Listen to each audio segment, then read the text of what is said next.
정부가 주택담보대출 기준을 높이는 등 규제를 푸는 방안뿐 아니라 공공분양 50만 호 공급 계획을 발표하는 등 잇따라 부동산 대책을 내놓고 있습니다. 다음 달 추가로 규제 지역 해제도 이뤄질 것으로 보이는데 시장에 어떤 영향을 줄지 관심입니다. 최기성 기자가 취재했습니다. 서울 마포구에 있는 730세대 규모 아파트입니다. 전용 면적 104제곱미터 시세가 16억 원대에 형성돼 있는 곳입니다. 15억 원 초과 아파트 주택담보대출 허용 소식에도 현장에선 큰 변화는 없다는 반응입니다.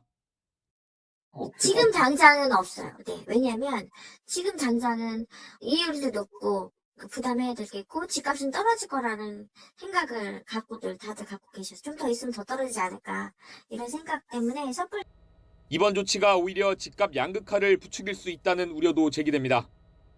올해 들어 이뤄진 전국 아파트 매매 가운데 15억 원이 넘는 아파트 거래 비중은 1% 정도밖에 되지 않기 때문입니다. 고가주택 거래가 조금 늘어날 것으로 기대가 됩니다. 다만 DSR 규제 등에 따라서 소득이 높은 대출자에게 유리한 측면이 있어서 시장에서의 반발도 우려가 됩니다. 추가로 예고된 규제지역 해제가 어디까지 이뤄질지도 관건입니다. 새 정부 들어 벌써 세 번째인데 지난번 해제 때 사실상 지방은 다 풀린 만큼 수도권만 남아있기 때문입니다.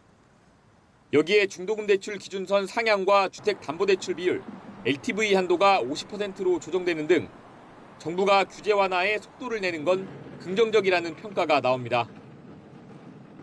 다만 고금리가 이어지면서 시장에 미치는 영향은 크지 않을 것이란 전망이 지배적입니다.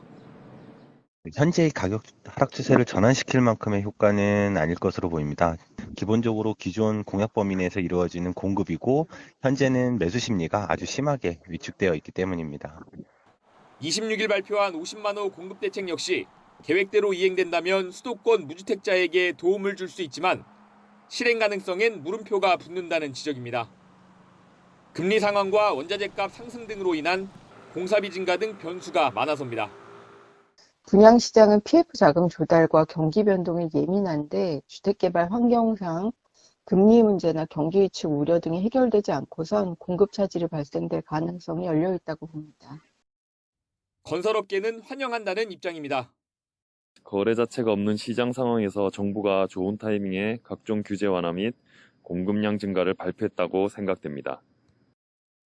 거래 활성화를 위해 다주택자 취득세 중과 폐지 같은 세제 개편이 필요하다고 부동산 업계는 요구하고 있습니다. YTN 최기성입니다.